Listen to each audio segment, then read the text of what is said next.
Hello friends, welcome welcome back to my channel twisted कहानियाँ। मेरा नाम है कनिका और आज मैं आपके लिए जो स्टोरी लेकर आई हूँ वो बहुत ही ज़्यादा हॉरिफिक स्टोरी है। ये एक ऐसी स्टोरी है जिसे सुनकर मुझे पूरा यकीन है कि आपको बहुत ज़्यादा दुख होगा और धक्का भी पहुंचेगा। ये स्टोरी है जकार्ता की। जकार्ता के पुलोमस नाम के एक शहर में एक फैमिली रहा करती थी, जिनकी जिंदगी तब नाइटमेयर में बदल गई जबकि उनके घर में कुछ डाकू घुस गए, कुछ रॉबर्ट्स घुस गए। और वहां पर वो ना सिर्फ चोरी करने के लिए घुसे थे, बल्कि उन्होंने उनको होस्टेज बना के रखा। और उस होस्टेज सिचुएशन के बाद उनके साथ क्या हुआ, उसे सुनकर आपका दिल दहल जाएगा। ये घटना है 27 दिसंबर 2016 की, जबकि सुबह के करीब 9:45 AM पर शायला पुट्री नाम की महिला ट्रियोनो फैमिली हाउस में पहुंची। ये एक बहुत ही शानदार, एक बहुत ही पॉश हाउस था। जो शायला थी वो इस फैमिली की बेटी की, जिसका नाम था डियोना, उसकी सहेली थी। आज इन दोनों ने, यानी कि दोनों फ्रेंड्स ने प्लानिंग की थी कि वो लोग हैंग आउट करने जाएंगे।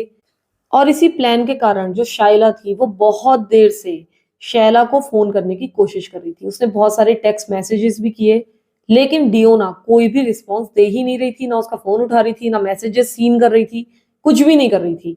अब शायला ने डिसाइड किया कि वो सीधे डियोना के घर पर चलती है। जब वो डियोना के घर पर पहुंची तो उसको उस घर का जो माहौल था वो थोड़ा सा ऑफ लगा। उसने पहले तो काफी ज्यादा घंटियां बजाई, लेकिन कोई भी अंदर से रिस्पॉन्स नहीं आ रहा था। इसके अलावा वहां पर ना तो कोई गेट पर गार्ड था, ना ड्राइवर्स थे। जनरली उस घर में बहुत सारे हाउस हेल्पर्स रहते थे, लेकिन कोई भी उस दिन नजर ही नहीं आ रहा था। जो गैरेज का डोर था और जो उनका मेन गेट था वो थोड़े थोड़े से खुले हुए थे, लेकिन वहां पर कोई भी नहीं दिख रहा था। अब शायला को बहुत ही ज्यादा अजीब लगने लगा। उसको लगा कि कुछ ना कुछ शायद गड़बड़ है। ये लोग सबके सब अचानक से कहाँ चले गए। अभी वो ये सब कुछ सोच ही रही थी, तभी अचानक से उसको बहुत धीमी धीमी आवाजें अंदर से सुनाई देने लगी, जैसे कि कोई चीख चीख कर मदद के लिए पुकार रहा हो, लेकिन वो कहीं पर बंद हो। तो अब जो शायला थी वो, क्योंकि यंग ही थी उस समय, तो उसको कुछ भी समझ में नहीं आया कि वो क्या करे। वो बहुत ज्यादा घबरा गई, जो कि ऑब्वियस भी था।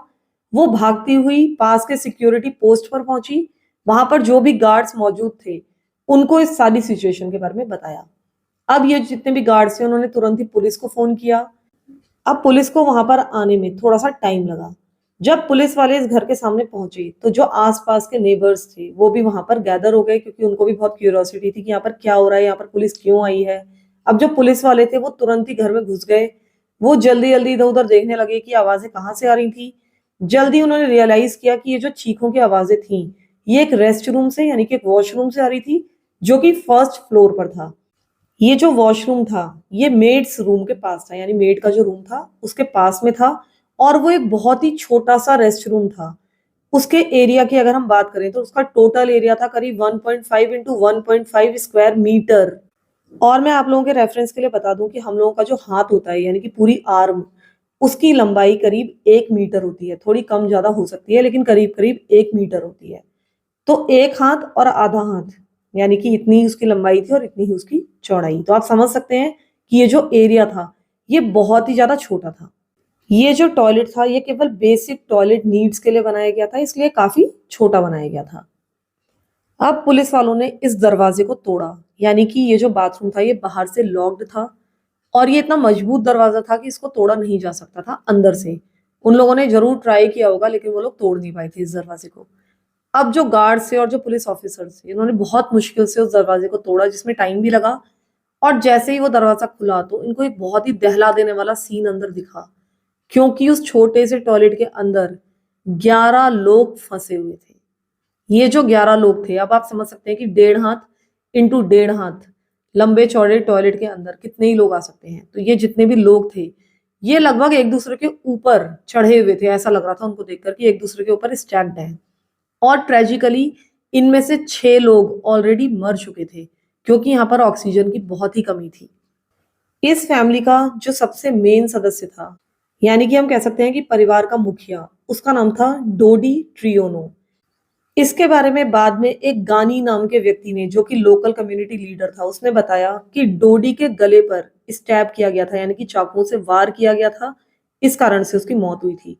जो डोडी ट्रियोनो था वो 59 ईयर्स ओल्ड था। इसके अलावा जो बाकी लोग मारे गए थे उनमें से एक थी वही डियोना नाम की लड़की जिससे मिलने उसकी सहेली वहां पर पहुंची थी, वो 16 ईयर्स ओल्ड थी। इसके अलावा गैमा नाम की एक बच्ची थी जो कि 9 ईयर्स ओल्ड थी, और वहां पर उससे मिलने उसकी एक फ्रेंड आई हुई थी, और वो भी करीब 9 ईयर्स ओल्ड थी। इसके अलावा यान्तो और टेसरोक इन लोगों के ड्राइवर थे, यानी कि फैमिली ड्राइवर्स थे, जिनकी भी इस बाथरूम के अंदर मौत हो चुकी थी। यानी कि कुल मिलाकर परिवार के मुखिया की, उसकी बेटी की, दो बच्चियों की और दो ड्राइवर्स की उस बाथरूम में लाशें मिली थी। जो 5 लोग उस बाथरूम में जिंदा बचे थे उनकी हालत भी बहुत ज्यादा खराब थी।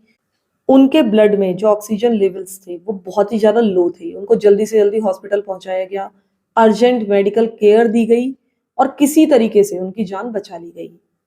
इनकी कुछ हाउसमेट्स थी जिनका नाम था जेनेट, सैंटी, एमी, फिट्रियानी और वेंडी। ये सारी की सारी हाउसमेट्स थी जिनको बचा लिया गया बाद में।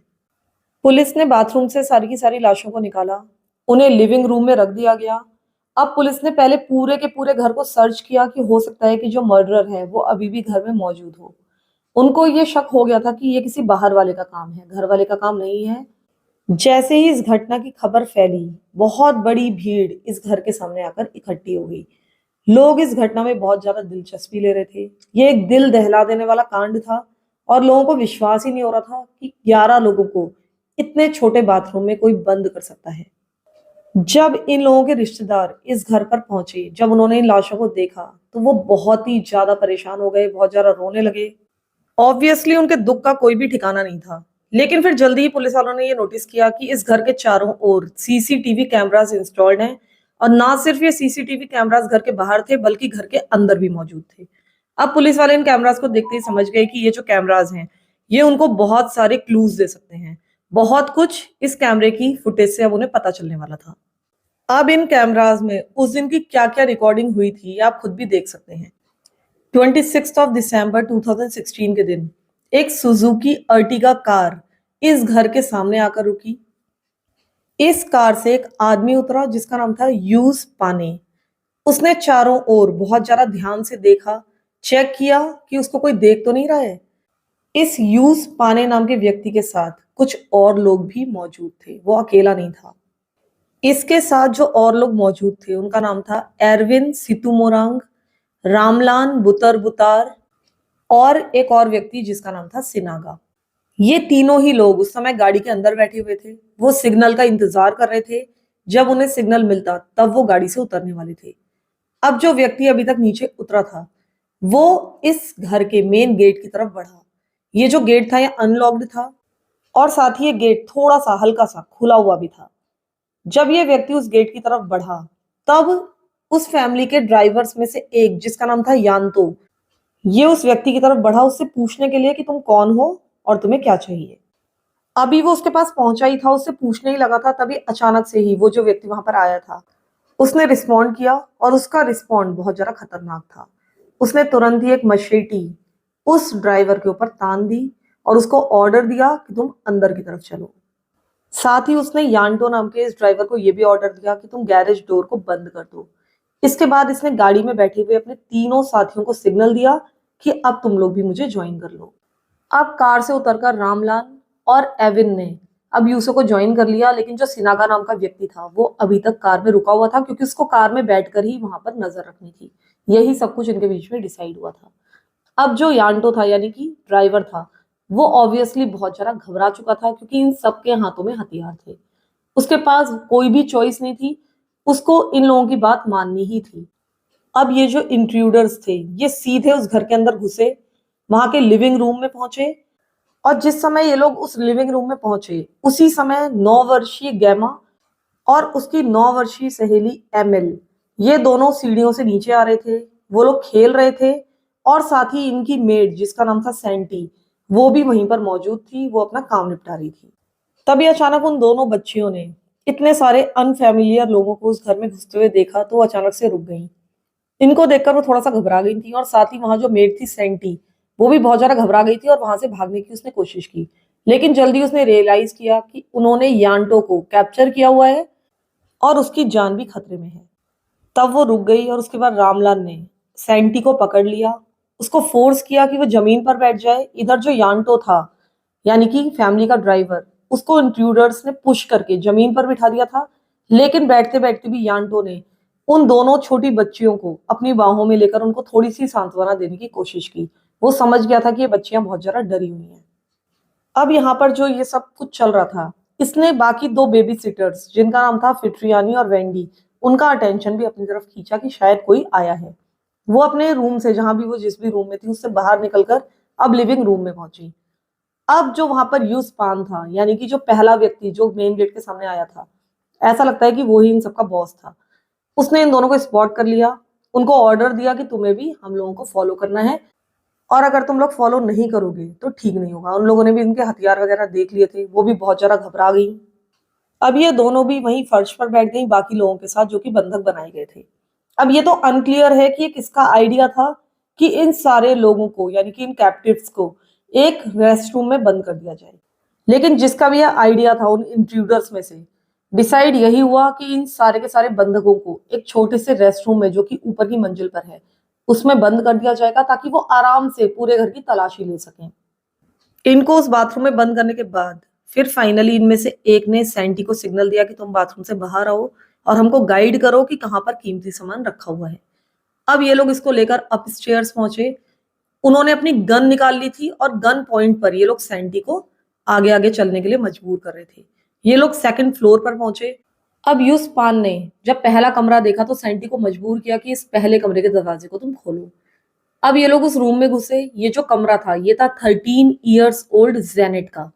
जब ये रूम खोला गया तो जो जेनेट थी वो बहुत ज्यादा घबरा गई इतने सारे अजनबी लोगों को देखकर। लेकिन उस डरी हुई हालत में भी उसको घसीटते हुए उस रूम से बाहर निकाला गया। उसके बाद ये लोग बाकी और रूम्स भी चेक करने लगे। उसके बाद सैंटी, यानी कि वो जो मेड थी, और जेनेट, इन दोनों को नीचे लाया गया, यानी कि उस रेस्ट रूम तक लाया गया जहां पर बाकी लोग बंद थे। इस बीच इन लोगों में से एक ने, यानी कि रामलाल ने, इनमें से एक लड़की के ऊपर वार भी किया, जो कि बिना किसी प्रोवोकेशन के किया गया था। यानी कि ये लड़कियां कुछ भी नहीं कर रही थी, फिर भी ये लोग उनके साथ मारपीट कर रहे थे। इन दोनों को बाथरूम में बंद करने के बाद जो यूसपान था वो वापस अपस्टेयर्स गया। वो कीमती चीजों की तलाश में था। लेकिन उसके बाद ये एक रूम में घुसा जो कि 16 इयर्स ओल्ड डियोना का था। डियोना इसको देखकर घबरा गई। उसने वहां से भागने की कोशिश की, लेकिन जो यूसपान था उसने तुरंत ही डियोना को पकड़ लिया, उसको कमरे से बाहर घसीटने लगा। और जब वो नहीं मान रही थी, संघर्ष कर रही थी, तो वो उसको बालों से पकड़कर घसीटता हुआ कॉरिडोर में लेकर आया और उसको लगातार घसीटता रहा बालों से पकड़कर। डियोना ने फाइट बैक करने की बहुत ज्यादा कोशिश की। उसने दया की भीख भी मांगी, लेकिन जो यूसपान था वो रिस्पॉन्स में सिर्फ इसके सिर पर अपनी गन से वार किए जा रहा था, लगातार इसको जोर जोर से मार रहा था। लेकिन जो डियोना थी वो लगातार रेजिस्ट करती रही। लेकिन जो यूसपान था वो उसको घसीटता हुआ स्टेयरकेस से नीचे की तरफ ले आया। जब ये इसको सीढ़ियों से नीचे की तरफ घसीट रहा था बालों से पकड़कर, तब भी डियोना लगातार लड़ रही थी। उसने जो सीढ़ियां थी उसकी रेलिंग पकड़कर रेजिस्ट करने की कोशिश भी की। लेकिन अब जो यूसपान था उसको बहुत ज्यादा गुस्सा आ गया था। इस बार वो गन से उसके चेस्ट पर जोर जोर से वार करने लगा। वो बहुत ज्यादा कमजोर पड़ गई और फाइनली ये लोग डियोना को नीचे लाने में कामयाब हो गए। उसको भी रेस्ट रूम में बाकी लोगों के साथ बंद कर दिया गया। उसके बाद यूसपान ने उस फैमिली की सबसे छोटी बेटी, जिसका नाम था गैमा, उसको उस रेस्ट रूम से बाहर निकाला। उसको वो अपस्टेयर्स लेकर गया। उससे कहा कि तुम मुझे अपने माँ बाप का कमरा दिखाओ, और वहां से वो चीजें चोरी करना चाह रहा था। जिस समय वो ये सारा काम कर रहा था तभी अचानक वहां पर दूसरा फैमिली ड्राइवर, जिसका नाम था टार्सो, वो अपनी बाइक से उस घर में पहुंचा। वो कहीं बाहर गया हुआ था। अब आपको पता ही है कि बाहर भी एक आदमी मौजूद था जिसका नाम था सिनागा, जो कि वॉच रख रहा था। अब जैसे ही उसने देखा कि यहाँ पर एक दूसरा व्यक्ति पहुंच गया है, दूसरा ड्राइवर पहुंच गया है, तो वो अपनी गाड़ी से निकलकर अब टार्सो की तरफ बढ़ा। इधर अंदर मौजूद लोगों को भी बाइक की आवाज आ गई थी। तो जो अंदर रामलाल नाम का व्यक्ति था, जो लड़का था, वो बाहर की तरफ बढ़ा उस ड्राइवर को कैप्चर करने के लिए। अब जो वो ड्राइवर था उसको डेंजर महसूस हो गया था कि अंदर कुछ ना कुछ खतरा है, लेकिन अब वो कुछ भी नहीं कर सकता था। उसने इन लोगों के हाथ में गन्स देख ली थी। रामलाल ने उसको मजबूर किया कि वो अंदर चले, और उसको भी बाकी लोगों के साथ रेस्ट रूम में बंद कर दिया गया। अब इन लोगों को लग रहा था कि सब कुछ अंडर कंट्रोल है। ये आराम से घर में लूटपाट कर रहे थे। जो कुछ भी लूट का सामान इनको मिल रहा था वो एक ब्लू बैग में भरते जा रहे थे। ये जो ब्लू बैग था ये एरविन नाम के लड़के ने कैरी किया हुआ था। धीरे धीरे उनका ये बैग भरता जा रहा था। उनको ऐसा लग रहा था उन्होंने काफी लूटपाट कर ली है और यहाँ से जाने के लिए लोग तैयार थे। लेकिन अचानक ही उनके सामने एक नई प्रॉब्लम आ गई। ये नई प्रॉब्लम उनके सामने 59 इयर्स ओल्ड डोडी ट्रियोनो के रूप में सामने आई थी। ये इस परिवार का मुखिया था और अभी-अभी वो अपने घर आया था अपनी ग्रे कार में बैठकर। रामलाल उस समय बाहर ही मौजूद था। उसने तुरंत ही डोडी की गाड़ी के लिए दरवाजा खोल दिया था और इंतजार कर रहा था उसकी गाड़ी के अंदर आने का। जैसे ही डोडी की गाड़ी अंदर आई, रामलाल ने दोबारा से दरवाजा बंद कर दिया और उसके बाद जैसे ही डोडी अपनी गाड़ी से उतरा, उन लोगों ने उसे धमकाना शुरू कर दिया। डोडी बहुत ज्यादा कंफ्यूज्ड था। वो इनको कन्फ्रंट करने लगा कि तुम मेरे घर में कैसे घुस गए। लेकिन जैसे ही डोडी ने इनके हाथ में हथियार देखे, वो भी मजबूर हो गया। वो समझ गया कि यहाँ पर कुछ ना कुछ बहुत ज्यादा गड़बड़ चल रही है। अब एरविन ने यूज पेन से कहा कि हमारे पास एक दूसरा व्यक्ति है जिसे हमें रेस्ट रूम में बंद करना है। अब डोडी को भी जबरदस्ती उस रेस्ट रूम तक ले जाया गया। डोडी को भी रेस्ट रूम में जबरदस्ती धकेल दिया गया, दरवाजे को बंद कर दिया गया और इस बार दरवाजे पर लॉक लगाकर उसकी चाबी इन लोगों ने काफी दूर फेंक दी। डोडी को अंदर बंद करने से पहले इन लोगों ने उसका वॉलेट और उसका फोन ले लिया था। उसके बाद डोडी को उस रेस्ट रूम में बंद कर दिया गया था। स्थिति को और बद से बदतर तब बना दिया गया जबकि उन्होंने उस घर की इलेक्ट्रिकल पावर सप्लाई भी कट कर दी। इस कारण से जो रेस्ट रूम में वेंटिलेशन फैन था जिससे थोड़ी बहुत हवा आ रही थी या ऑक्सीजन अंदर बाहर हो रही थी, वो भी बंद हो गया। अब ये जितने भी 11 लोग थे, ये एक छोटे से अंधेरे और अनवेंटिलेटेड रेस्ट रूम में बंद थे। ये जोर जोर से चीख रहे थे सहायता के लिए। ये बहुत ज्यादा दया की भीख मांग रहे थे इन लोगों से कि हमें आजाद कर दो, हम मारे जाएंगे। लेकिन शायद इन इंट्रूडर्स को भी नहीं पता था कि वो क्या कर रहे हैं। इन लोगों ने इनकी सारी आवाजों को इग्नोर कर दिया। वो अपनी लूट से बहुत ज्यादा सेटिस्फाइड थे। वो लोग इकट्ठा हुए और इस घर से बाहर निकल गए।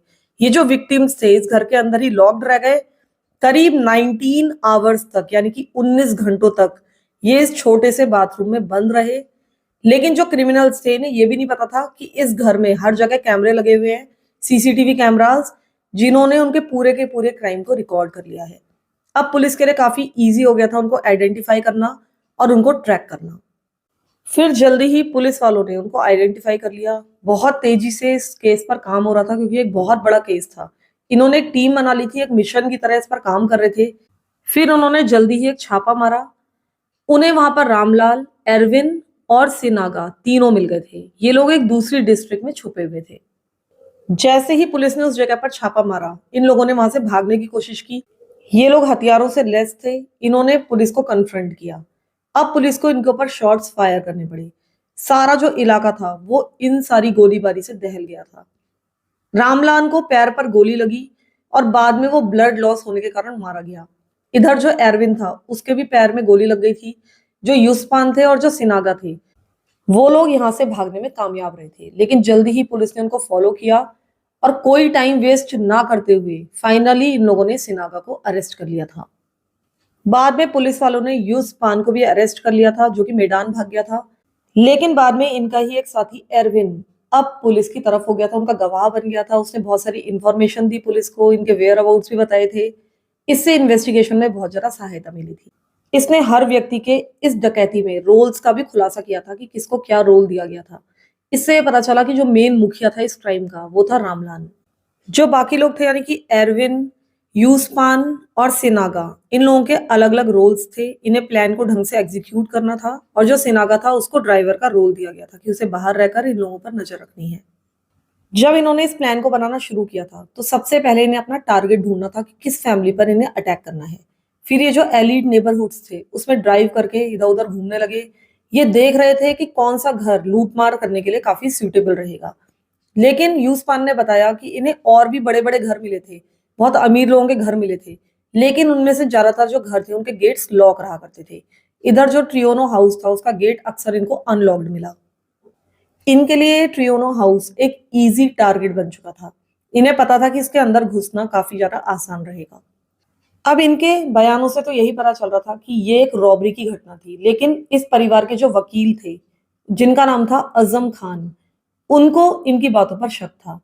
इन्होंने कहा, इन्होंने मीडिया को इंटरव्यूज दिए कि ये जो क्राइम हुआ, इतना बड़ा क्राइम जिसमें इतने सारे लोग मारे गए, उसमें सिर्फ कुछ डॉलर चुराए गए जो कि थे एग्जैक्टली $461। एक रोलेक्स वॉच चुराई गई और कुछ फोन्स। इसके अलावा घर से कुछ छोटी मोटी चीजें भी गायब थी। लेकिन उन्हें ऐसा नहीं लगता था कि इतनी बड़ी रॉबरी ये इतना सा सामान चुराने के लिए करेंगे।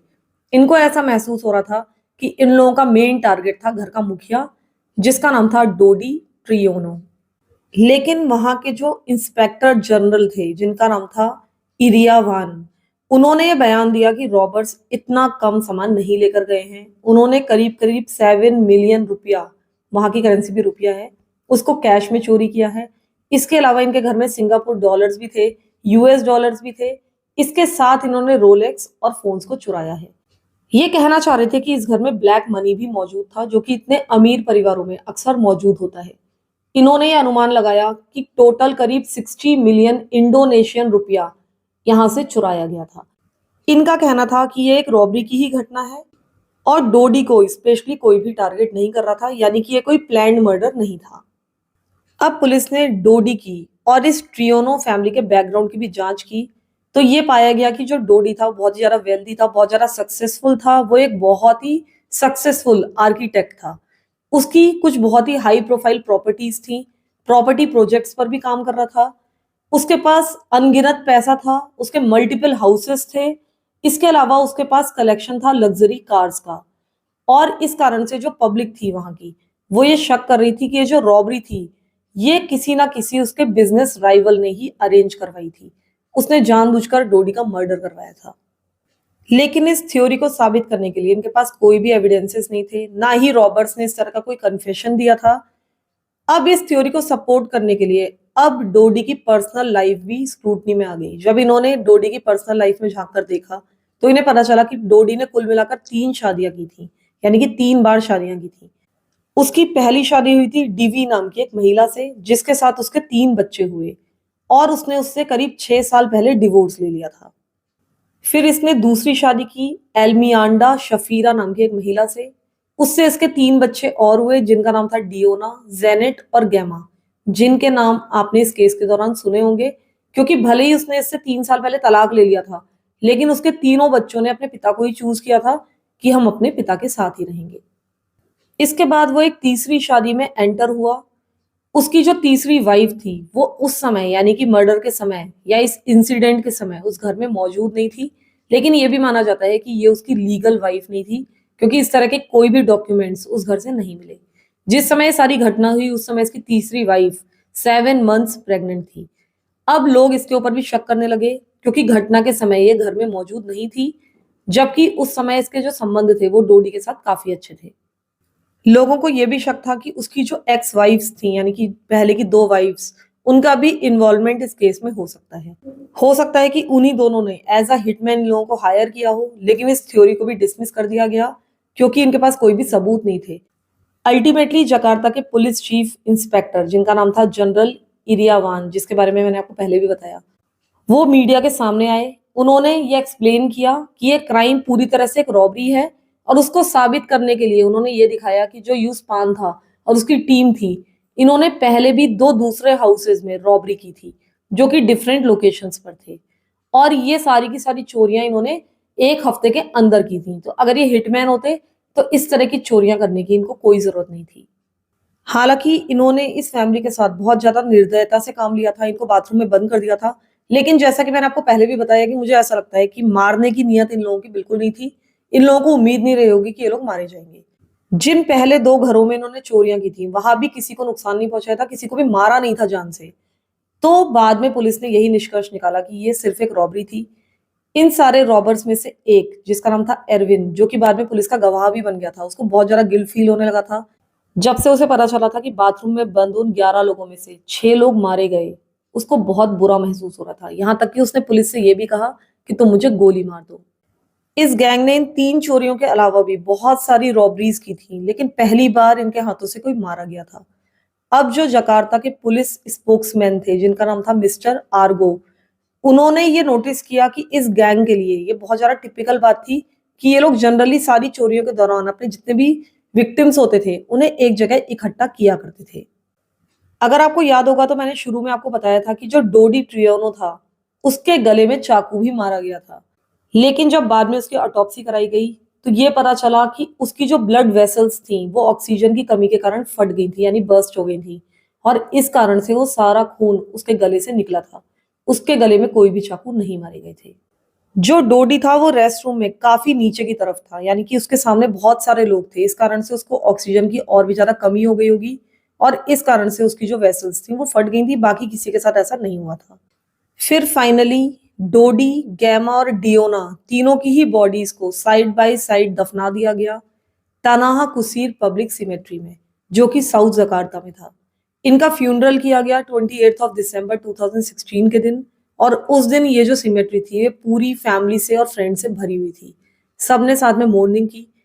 जेनेट, जिसकी सारी की सारी इमीडिएट फैमिली मारी गई थी, वो बहुत ज्यादा टूटी हुई दिखाई दे रही थी, बहुत ज्यादा दुखी थी और बहुत ज्यादा रो रही थी।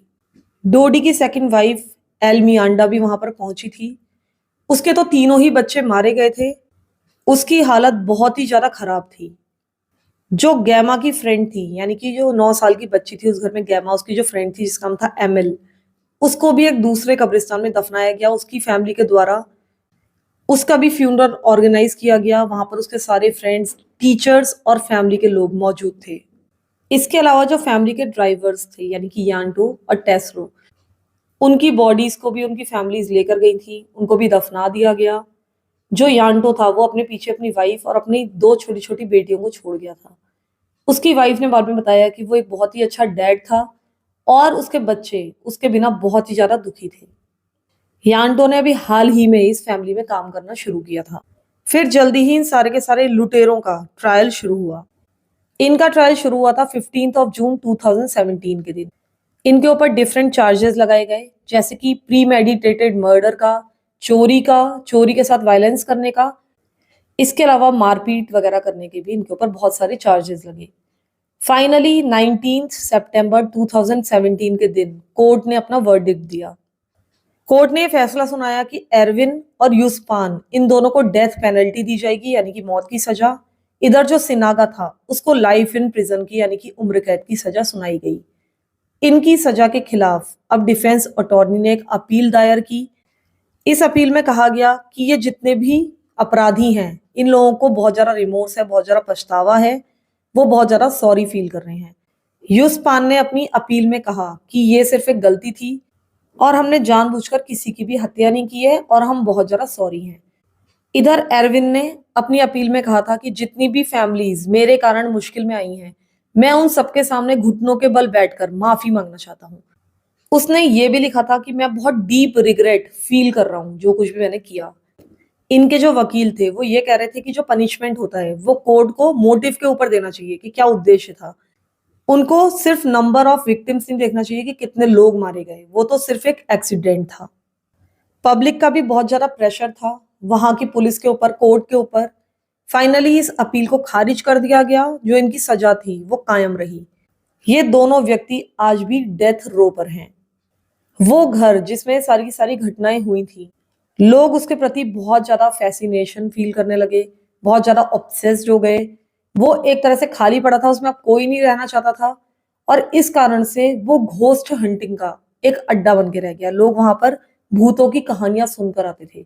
उस घर के बारे में बहुत सारी र्यूमर्स फैलने लगी और लोग ये भी दावे करने लगे कि इस घर से रात को अजीब अजीब सी आवाजें आती हैं। इन सारी अफवाहों ने जेनेट को बहुत ज्यादा डीपली अफेक्ट किया। वो बहुत दुखी हो गई है सारी बातें सुनकर। उसने इंस्टाग्राम पर एक पोस्ट की, लोगों से अपील की कि इस तरह की बातें फैलाना बंद कीजिए और ये जो घर है इसकी डिसरेस्पेक्ट करना बंद कर दीजिए। इस घर का मेरे मन में बहुत ज्यादा सम्मान है, इस तरह की बातें नहीं फैलानी चाहिए। अब इस घर को बेचना और इसमें रहना दोनों ही बहुत ज्यादा कठिन था। इस घर को बहुत मुश्किल से बेचा जा सका। अब इस घर को बेचने के बाद इस तरह की अफवाहें फैलना थोड़ा सा कम हो गई हैं। लेकिन आज भी ये जो केस है ये लोगों को बहुत ज्यादा अपनी तरफ अट्रैक्ट करता है। आज भी लोग उस घर को देखने के लिए जाते हैं जहां पर ये सारी की सारी घटनाएं हुई थी। वो सारी फैमिलीज, उन वर्कर्स की फैमिलीज जो कि इस घटना में बहुत बुरी तरह प्रभावित हुई, उनके घर के जो मुखिया थे वो बेकार में ही मारे गए। वो तो इस घर में बस थोड़ा सा पैसा कमाने के लिए आए थे, अपनी फैमिलीज को सपोर्ट करने के लिए। वो चाहते थे कि इस घर में काम करके हम थोड़ा सा अपनी फैमिली को चला लें, लेकिन इस घर में आकर उनको सिर्फ मौत मिली। और आज भी वहां के लोगों के लिए ये एक बहुत ही दुख भरा और एक बहुत ही ट्रेजिक केस है। मुझे पूरी उम्मीद है कि आज की ये स्टोरी, ये घटना आप लोगों को अच्छी लगी होगी कहना सही नहीं है, लेकिन मुझे लगता है कि दुःख भरी लगी होगी। और अगर आप लोगों ने इस स्टोरी को पसंद किया, आप लोग इस तरह की स्टोरीज़ और सुनना चाहते हैं, तो प्लीज़ स्टोरी को एक लाइक कर दीजिए, हो सके तो एक-एक कमेंट भी कर दीजिए। Thank you so much for listening to my stories. Thank you so much.